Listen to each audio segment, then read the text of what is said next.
नमस्कार भैया। हम आज कक्षा 11 जीव विज्ञान की कक्षा आरंभ करते हैं, जिसके अंतर्गत हम पाठ 1 जीव जगत का अध्ययन करना प्रारंभ करेंगे। जीव जगत, द लिविंग वर्ल्ड, जीवित जगत। तो इससे पहले हम कुछ जीव विज्ञान के बारे में थोड़ा अध्ययन करते हैं कि जीव विज्ञान क्या है, जीव विज्ञान की कितनी शाखाएं, शॉर्ट में हम अध्ययन करते हैं। तो जीव विज्ञान, विज्ञान की वह शाखा, जीव विज्ञान को अंग्रेजी में बायोलॉजी बोलते हैं, और विज्ञान की वह शाखा, विज्ञान की अलग अलग शाखाएं हैं जिनमें अलग अलग चीज़ों का अध्ययन किया जाता है। तो विज्ञान की वह शाखा जिसके अंतर्गत जीवों का अध्ययन किया जाता है उसे हम जीव विज्ञान कहते हैं, जिसमें जीवों के बारे में अध्ययन किया जाता है। और जीव विज्ञान के जनक कौन है, ये ध्यान रखना है कि जीव विज्ञान का जनक कौन है। जीव विज्ञान का जनक है अरस्तु। और ये जीव विज्ञान जो शब्द बना है वो 2 शब्दों से बना है। एक बायो का मतलब होता है जीवित जीव, लिविंग जंतु, जीवित जीव। और लॉजी शब्द है वो लोगस शब्द से लिया हुआ है, जिसका मतलब होता है अध्ययन करना।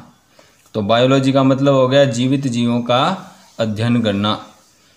तो जीव विज्ञान की जो शाखाओं के बारे में जानते हैं, तो जीव विज्ञान की है वो 2 शाखाएं हैं। एक होती है जंतु विज्ञान, जिसे हम जूलॉजी बोलते हैं। जूलॉजी है तो वो जूलॉजी मतलब जंतु, लॉजी मतलब लोगस मतलब जंतुओं का अध्ययन करना। तो विज्ञान की वह शाखा जिसके अंतर्गत जंतुओं का अध्ययन किया जाता है उसे हम जंतु विज्ञान कहते हैं या जूलॉजी कहते हैं। दूसरी, इसका जनक कौन है? इसका जनक है अरस्तु। तो जीव विज्ञान का जनक भी अरस्तु है और जंतु विज्ञान के जनक का भी अरस्तु है। अब बात करते हैं वनस्पति विज्ञान की। बॉटनी बोलते हैं इसको, बॉटनी। तो बॉटनी मतलब वनस्पति विज्ञान का अध्ययन करना। तो विज्ञान की वह शाखा जिसके अंतर्गत वनस्पतियों का अध्ययन किया जाता है उसे हम वनस्पति विज्ञान कहते हैं। और इसके जनक कौन है? थियोफ्रेस्टस। तो ये ध्यान में रखने, ये सामान्य सी जानकारी है कि हमने जीव विज्ञान सब्जेक्ट का चयन किया है तो उसके बारे में संक्षिप्त जानकारी या इसके बारे में अध्ययन होना चाहिए, क्योंकि हम जीव विज्ञान के अंतर्गत 2 चीज़ों का अध्ययन करते हैं, एक तो जंतु विज्ञान का और एक वनस्पति विज्ञान का। आप जब बड़ी क्लासों में जाओगे तो आपको जंतु विज्ञान की अलग पुस्तकें मिलेगी, वनस्पति वहाँ पे डिवाइड हो जाता है। और जब आप पीजी करोगे तो जंतु विज्ञान में अलग से पीजी होता है और वनस्पति विज्ञान में अलग से होता है। तो वहाँ पे जाके आप इनके बारे में और अध्ययन करेंगे। तो यहाँ पे हमने जीव विज्ञान के बारे में थोड़ा संक्षिप्त विवरण देखा। अब आगे हम पाठ शुरू करते हैं जीव जगत। तो हम जीव जगत पाठ के अंतर्गत हम सजीवों के बारे में पढ़ेंगे, क्योंकि अपना जो जीव जगत है वो एक निराला है। इसमें सजीव वस्तुएं भी पाई जाती है, निर्जीव वस्तुएं भी पाए जाते हैं। हम यहाँ पे अनेक प्रकार के जंतु भी देखते हैं, घोड़ा है, कुत्ता है, बिल्ली है, मनुष्य है, बंदर है, पौधे भी देखते हैं। इसके अलावा निर्जीव वस्तुएं पहाड़, मिट्टी, नदियाँ, ये सारी चीज़ें हम देखते हैं। तो इनके बारे में हम इस पाठ में अध्ययन करेंगे जीव जगत के अंतर्गत। कि सबसे पहले हमें सजीवों के बारे में पढ़ना है मुख्यतः इस पाठ में। तो सबसे पहले हम पढ़ते हैं कि सजीव क्या है, सजीव की परिभाषा क्या है। तो इस पाठ में आपको खोजने पर वो किताब में मिलती है, लेकिन हम यहाँ पे सजीव की परिभाषा पढ़ते हैं सबसे पहले। कि जीव या सजीव स्वप्रतिकृति का मतलब होता है अपने समान जीव का निर्माण करना, अपनी प्रतिकृति बनाना, यानी जनन के अंतर्गत ये आता है। विकासशील मतलब वृद्धि संबंधी हो सकती है, जैसे वो अपना विकास करता है, बुद्धि संबंधी विकास करता है, अपने जीवन काल में अपनी योग्यताएं बढ़ाता है या वृद्धि करता है। स्वनियमकारी, अपने कार्य स्वयं करते हैं, जो भी कार्य है जो अपने आप करते हैं तो उसे स्वनियमकारी। या पारस्परिक क्रियाशील, या एक दूसरे पर निर्भर रहते हैं, एक सजीव दूसरे सजीव या निर्जीव वस्तुओं पर निर्भर रहता है। ये एक तंत्र है। तो जीव स्वप्रतिकृति, विकासशील व स्वनियमकारी पारस्परिक क्रियाशील एक तंत्र है जो अपने बाह्य उद्दीपनों के प्रति अनुक्रिया की क्षमता रखते हैं। बाह्य उद्दीपन जैसे गर्मी, सर्दी, गर्मी लगती है तो हमारे शरीर अपने आप क्या है, पसीना उत्सर्जित करता है। सर्दी होती है तो हमारे शरीर में हम अपने कपड़े पहनते हैं ताकि उस सर्दी में बचाव हो सके। अगर आपके पैर में कोई कील चुभ जाती है तो आप तुरंत पैर हटा लेते हैं। कोई गर्म वस्तु के संपर्क में आपका हाथ आता है तो आप तुरंत उसको पीछे खींच लेते हैं। तो ये है बाह्य उद्दीपनों के प्रति अनुक्रिया। तो ये सारे जो गुण जिस जीव में होते हैं उसे हम क्या बोलते हैं, सजीव कहते हैं। तो ये सजीव की क्या हो गई, परिभाषा हो गई। अब हम जीवधारियों के, सजीवों के विशिष्ट लक्षण या हम लक्षण के बारे में पढ़ेंगे। विशिष्ट लक्षण एक अलग चीज़ होती है, लक्षण अलग चीज़ होते हैं। लक्षण तो वो हो सकते हैं कि वो सजीव में भी हो, निर्जीव में भी हो, लेकिन विशिष्ट लक्षण वही होते हैं जो केवल सजीव में पाए जाते हैं। तो वे लक्षण जो केवल सजीवों में पाए जाते हैं वो कौन से लक्षण कहलाते हैं, विशिष्ट लक्षण कहलाते हैं, जो केवल सभी सजीवों में पाए जाते हैं, सभी सजीवों में पाए जाते हैं। तो इसके अंतर्गत हम कुछ लक्षणों का अध्ययन करेंगे। विशिष्ट शब्द का हम यहाँ उपयोग नहीं करेंगे, वो तो मैंने समझाने के लिए यहाँ लिखा है कि विशिष्ट का मतलब होता है वो जो सभी जीवों में पाई जाती है। तो जैसे सबसे पहला लक्षण हम पढ़ेंगे वृद्धि, ग्रोथ। तो वृद्धि किसे कहते हैं, किसी भी सजीव है, कोई भी जीव है, उसके आकार में, भार में, संख्या में बढ़ना वृद्धि कहलाता है। कोई जीव है उसके आकार में बढ़ना हो या भार बढ़ता हो या संख्या बढ़ती हो तो इन्हें हम क्या कहेंगे, वृद्धि कहते हैं, ग्रोथ कहते हैं। अब जो बहुकोशी के जीव होते हैं या एक कोशी के जीव होते हैं, सभी क्या करते हैं, कोशिका विभाजन द्वारा ही वृद्धि करते हैं। पौधे जीवन पर्यंत, पौधे में होती है जो वृद्धि होती है वो जीवन पर्यंत होती है। पौधा है उसको नई शाखाएं बनती रहती है, पौधे की वृद्धि वो जीवन पर्यंत चलती है। लेकिन जंतु जो होते हैं, चाहे वो कुत्ता हो, बिल्ली हो, मनुष्य हो, उनमें जो वृद्धि होती है वो एक निश्चित जीवन काल तक ही होती है। उसके बाद में या निश्चित आयु तक ही होती है, उसके बाद में वो वृद्धि रुक जाती है, लंबाई बढ़नी खत्म हो जाती है। हालांकि जो वृद्धि होती है, नई कोशिका विभाजन जीवन पर्यंत चलता रहता है। जैसे आपके कहीं चोट लग गई तो जो घाव बढ़ता है वो किसके कारण बढ़ता है, नई कोशिकाएं बढ़ने से। कोशिका विभाजन होगी, जैसे ये कोई कहीं घाव हो गया तो वहाँ उस घाव वाले स्थान पर कोशिकाएं विभाजित होकर नई कोशिकाएं बनाएगी। अपने थोड़े दिनों बाद में वो घाव है वो भर जाता है, तो वो कोशिका विभाजन के कारण होता है। लेकिन जो लंबाई संबंधी है या अन्य वृद्धियाँ वो एक जीवन के कुछ समय तक बढ़ने के पश्चात रुक जाती है। अब निर्जीवों में भी वृद्धि होती है। आप ये सोचोगे कि निर्जीव कैसे वृद्धि करती हैं, जैसे कोई कुर्सी है, वैसे तो निर्जीव वृद्धि नहीं करते कि कोई कुर्सी है तो वो बढ़ती थोड़ी है, वो एक की दो थोड़ी हो जाती है, नहीं होती। लेकिन या वो बड़ी थोड़ी हो जाती है, लेकिन ऐसा नहीं होता। लेकिन कुछ निर्जीव वस्तुएं ऐसी होती हैं जो वृद्धि प्रदर्शित करती हैं। जैसे तो निर्जीवों की सतह पर पदार्थों के जमाव के कारण होती है। तो निर्जीवों में वृद्धि किसके कारण होती है, कोई पदार्थ आके उसका जमाव हो गया तो वो बढ़ गया, वृद्धि हो गई, वो एक तरह से वृद्धि कहेंगे उसको। जैसे पर्वत होते हैं, पर्वतों पर कंकड़, पत्थर, मिट्टी आके जमते रहते हैं, वो पर्वत क्या है, और लंबाई में बढ़ जाता है, तो उसको भी हम वृद्धि कह सकते हैं। रेत के टीले देखते हैं हम, कभी हवा आती है तो हवा के साथ जो मिट्टी आती है तो वो टीले बड़े हो जाते हैं, कभी छोटे हो जाते हैं, तो वो भी एक क्या है, वृद्धि का उदाहरण है। इसके अलावा गोलाश्म है। तो गोलाश्म क्या होते हैं, जो हिमनदियाँ आती हैं, हिमनदी जो प्रभावित क्षेत्र होते हैं उनमें हिमनदी के साथ में जो कंकड़, पत्थर आदि मुक्त होकर जो उनकी मिट्टी जो आके एक जगह पर जमा हो जाती है, कंकड़ पत्थरों की जो मिट्टी होती है, बनती है, मृत्तिका जिसको बोलते हैं, वो जब एक जगह जमा हो जाती है तो उसके कारण जो गोलाश्म जो एक ढेर बन जाता है तो उसको हम बोलते हैं गोलाश्म। तो ये हिमनद के साथ में जो बहकर कंकड़ पत्थर आते हैं वो एक जगह इकट्ठा हो जाते हैं तो वो गोलाश्म का निर्माण करते हैं। तो ये पर्वतों पर पर्वत है, रेत के टीले हैं, गोलाश्म, ये निर्जीव वस्तु हैं लेकिन ये वृद्धि प्रदर्शित करते हैं। इसीलिए हम वृद्धि को क्या है, एक विशिष्ट लक्षण नहीं मान सकते। विशिष्ट लक्षण वही होता है जो केवल सजीवों में होता है। तो वृद्धि है वो कुछ अपवाद स्वरूप कुछ निर्जीव वस्तुओं में देखी जाती है, इसलिए हम वृद्धि को विशिष्ट लक्षण नहीं मानते हैं। अब एक कोशिकीय जीव भी क्या करते हैं, कोशिका विभाजन द्वारा वृद्धि करते हैं। शरीर तो उनका वृद्धि करता ही है, तो वो कोशिका विभाजन द्वारा ही करता है। तो जैसे अमीबा में वृद्धि होती है वो कोशिका विभाजन से, या युगलिना है या पैरामीशियम है जो एक कोशिकीय जीव है, वो वृद्धि है वो किसके माध्यम से करते हैं, कोशिका विभाजन द्वारा। तो है तो ये सजीवी। तो सजीवों को हम विशिष्ट लक्षण नहीं मानते, वृद्धि है वो एक हम विशिष्ट लक्षण की श्रेणी में नहीं रखते। जो वृद्धि होती है उसको हम एक विशिष्ट लक्षण नहीं मानते। क्यों? क्योंकि यह निर्जीवों में भी कुछ अपवाद स्वरूप पाई जाती है। तो हमने जो जीव सजीवों का एक पहला लक्षण पढ़ा वृद्धि, अब हम दूसरा लक्षण पढ़ते हैं जनन।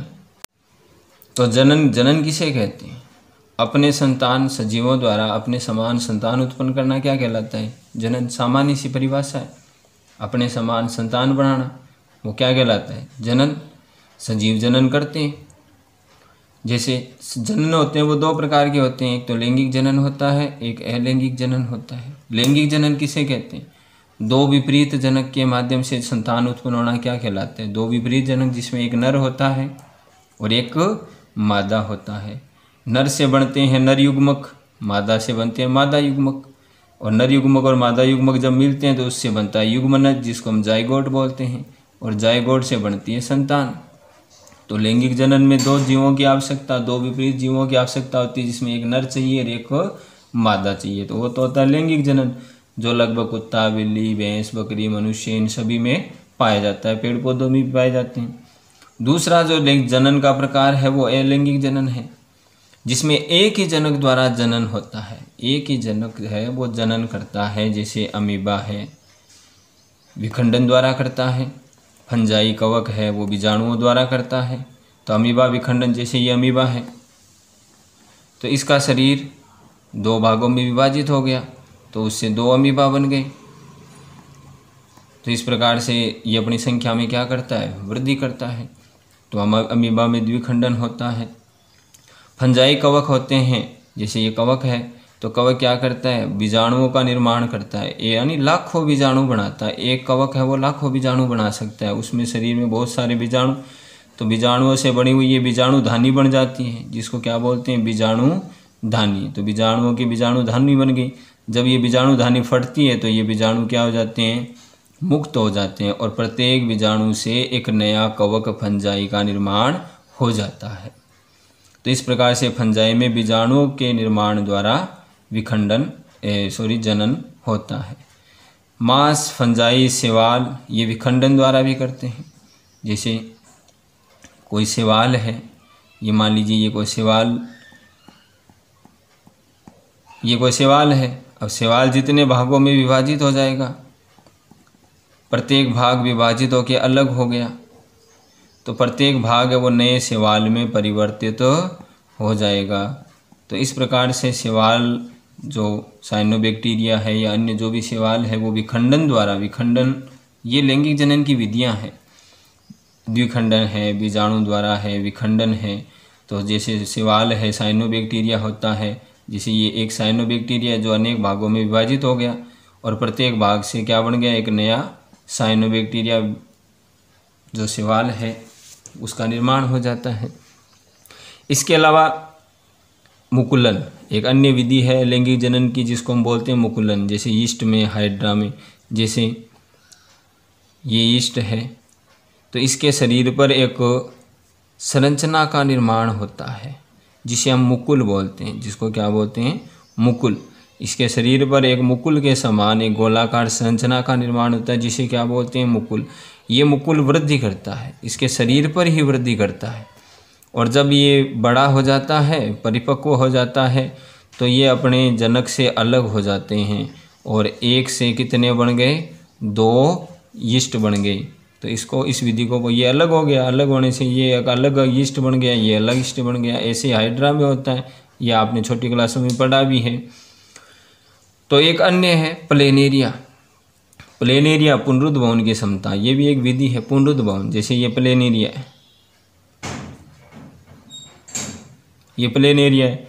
प्लेनेरिया में क्या एक क्षमता होती है कि इसके कोई भी भाग अगर इसका शरीर से टूटकर अलग हो जाए और उस भाग में यदि केंद्रक हो, केंद्रक होना जरूरी है, ठीक है। तो अगर उस भाग में उसका केंद्रक है और वो भाग अगर टूटकर अलग हो गया तो वो एक नए जीव में परिवर्तित, जैसे ये प्लेन एरिया, इसको हमने 3 भागों में बांट दिया, तो इसमें प्रत्येक भाग में मान लीजिए इसके केंद्रक है, तो 3 भाग, ऊपर वाला भाग अलग, मध्य वाला भाग अलग और नीचे वाला भाग अलग, तो ये 3 भागों में विभाजित हो गया। अब प्रत्येक भाग से क्या बन जाएगा, एक नया प्लेन एरिया बन जाएगा जैसे, तो ये 3 प्लेन एरिया प्रत्येक भाग से बन गए। तो इस विधि को बोलते हैं पुनरुद्ध भवन। पुनरुद्ध भवन की क्षमता अपने शरीर में होती है, लेकिन हम जनन नहीं करते। आपने घाव बढ़ते देखा होगा, आपका जब शरीर में घाव बढ़ता है तो घाव बढ़ने की जो प्रक्रिया वो भी एक पुनरुद्ध भवन है। तो कुछ जीवों में इनमें पुनरुद्ध भवन की क्षमता का जो उपयोग है वो जनन में हो जाता है, सभी जीवों में ये ऐसा नहीं होता है। अमीबा में भी होता है, अमीबा को अमरजीव बोलते हैं क्योंकि उसका कोई भी भाग अगर टूट कर अलग हो गया तो वो नए जीव में परिवर्तित हो जाता है। तो अमीबा में भी ये विधि पाई जाती है। तो ये हमने अलैंगिक जनन द्वारा कुछ जीवों में, सजीवों में पाए जाने वाली जनन की विधियां पढ़ी, जैसे अमीबा में द्विखंडन द्वारा, फंजाई में बीजाणुओं द्वारा, मांस फंजाई या शैवाल में विखंडन द्वारा, यीस्ट में मुकुलन द्वारा, प्लेनेरिया में पुनरुद्ध भवन द्वारा। तो ये सारी विधियां अलैंगिक जनन की विधियां थी। लैंगिक जनन में हमें पढ़ा, जैसे मनुष्य है अपने समान संतान उत्पन्न करता है, कुत्ता है, गाय है, भैंस है, बकरी है, तो इन सब में लैंगिक जनन पाया जाता है। लेकिन अब ये एक सोचने वाली बात है कि क्या जनन होता है वो एक विशिष्ट लक्षण है या सामान्य लक्षण है। तो ये आपको बता दें कि जो जनन है वो एक विशिष्ट लक्षण नहीं है, विशिष्ट लक्षण नहीं है। क्यों नहीं है? क्योंकि कुछ सजीव ऐसे होते हैं, विशिष्ट लक्षण मैंने अभी अपने पिछले वृद्धि में पढ़ा था कि विशिष्ट लक्षण किसे कहते हैं। विशिष्ट लक्षण वे लक्षण होते हैं जो सभी सजीवों में पाए जाते हैं, कोई भी सजीव है सभी में ये पाए जाते हैं उनको। तो इनको जनन को हम विशिष्ट लक्षण नहीं है। क्यों नहीं है? क्योंकि कुछ अपवाद हैं कि कुछ सजीवों में जनन नहीं होता, अतः इसलिए जनन को विशेष लक्षण नहीं माना जाता है। जैसे खच्चर होता है। खच्चर क्या है? घोड़े और गधे का एक जनन से प्राप्त संतति है जिसमें वो जनन नहीं कर सकता। खच्चर है वो बंध्य होता है। बंध्य मतलब जिसमें जनन की क्षमता नहीं होती है। खच्चर है वो जनन नहीं कर सकता। एक बंध्य मनुष्य या अनुर्वर युगल बोलते हैं जिसको, बंध्य होते हैं, नपुंसक जिसको हम बोलते हैं, जो संतान उत्पन्न करने की क्षमता जिनमें नहीं होती है। इसके अलावा हमने मधुमक्खियों के बारे में पढ़ा। एक नर होते हैं, एक श्रमिक होते हैं, है ना, और एक रानी मक्खी होती है। तो जो श्रमिक मक्खी जो होती है, कामगार जिसको मक्खी बोलते हैं, वो कभी जनन नहीं करती, ये हमने पढ़ा हुआ है। तो ये कुछ अपवाद हैं कुछ जीवों के, सजीवों के, जो जनन नहीं करते। इसलिए हम सजीव को हम विशेष लक्षण, जनन को हम एक विशेष लक्षण नहीं मानते। तो आज हमने जो पहला पाठ है जीव जगत, उसके बारे में हमने अध्ययन शुरू किया है। तो आज हमने जीव जगत के अंतर्गत सजीवों के बारे में अध्ययन करना प्रारंभ किया, जिसमें हमने सजीवों के 2 लक्षणों के बारे में पढ़ा। अगले चैप्टर में हम अन्य लक्षणों के बारे में अध्ययन करेंगे। तब तक आपको जो चीज़ें बताई गई है उसका आप सही ढंग से अध्ययन करें। जैसे जैसे हम आगे बढ़ेंगे कार्य की मात्रा बढ़ती जाएगी। तो अभी हमने शुरू किया है, इसलिए आज हम इतना ही अध्ययन करते हैं। अगले वीडियो में फिर आगे अध्ययन करेंगे अन्य जो सजीव हैं उनके लक्षणों के बारे में। तब तक धन्यवाद। जय हिंद, जय भारत।